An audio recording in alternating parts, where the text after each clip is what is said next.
This is my brutally honest review about everything that YSL has sent me in the last few months. So number one, we have got Libre. So they actually sent me 3 YSL Libre perfumes. At first, I thought that it smelled like old ladies. But after a while, it's one of those scents where it's like, you grow accustomed to it. Like, you know how like when you don't like kombucha or when you don't like coffee, but then after a while you're like, it's so bad that it's almost good. But it's more just like, I'm not used to smelling super rich, I guess. I'm more used to smelling like a stripper. For me to get something like this was so out of character for me. It smells like classy, like bougie, like high-end. It just like smells really, really, really good. Now I'm obsessed with these and I literally can't stop smelling them, and I smell every single day. Even when I'm just sitting here, I'll just stop and I'll just spray it on myself just to smell it.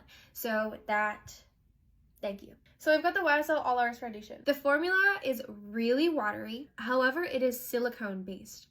So that is a little bit concerning to me when it's that watery. So that they did reformulate it, and that is why I think they were sending out another round of it in PR. I found it very drying, and if you have dry skin, I wouldn't use this. I've used this with a few different concealers and primers. It just hasn't interacted well with it. Which brings me to the YSL All Hours Concealer. This does not at all pair well with this, which doesn't make sense because like you guys are aligned. Like you guys are like twins. I found that when I put this on over top of this foundation, it was gunky, it was clunky, it was peeling off of my face, and it just looked so the fuck. This is what you use when you want to look super natural. Like let's say like you want to have like a no makeup day. Like if you just want a concealer that looks natural, just matches and blends in with your skin tone, is easy to blend, is very light to medium coverage, this is the concealer for you. Next we got the YSL Candy Glazed Lip Oils.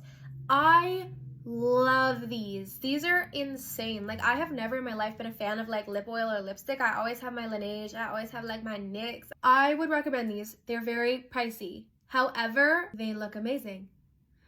And what is money but an object? Money is no object. Plus, like, they fit up your sleeve. So, you know, I would say it's worth it. These are the Love Shine lipsticks. They sent me 4.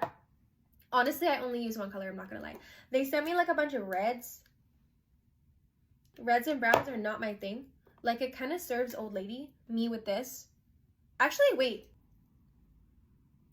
No, I was right. It looks like Big Mac ketchup. But they sent me this one pink one, and this is my favorite one. This is 44.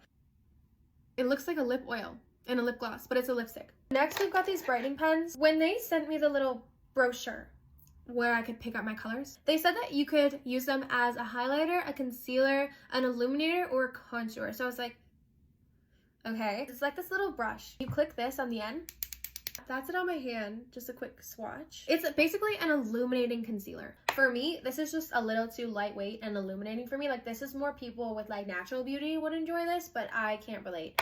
The contour one though, I think they sent me a broken one because I've actually tried to use this. I can't get it out, which doesn't make sense because it's brown. So there's stuff in there, but it's just not coming out when I click it, and I don't know why. So I don't know. I have no review because I can't use it. Next we got the YSL Mini Couture Clutch Eyeshadow. Oh, if I was rich enough to have a YSL bag, this is what it would feel like. It's just like 4 very basic colors. These little wands aren't bad, I'm not gonna lie. Like this is my first time looking at them. I really appreciate when brands put sponges, especially if it sparkles. Brushes just don't work very well with very pigmented sparkles if you want like a really glittery eyeshadow look. So I really like that they included this little sponge, and not just one sponge but 2 sponges because it's actually a double-ended sponge, double sponged. This is very pigmented. Like what they were trying to do, it's really on point. I'm definitely gonna use this as my go-to like little pocket mirror because it's cute and it's bougie and I want to show off, and also just because the sparkles are really cute.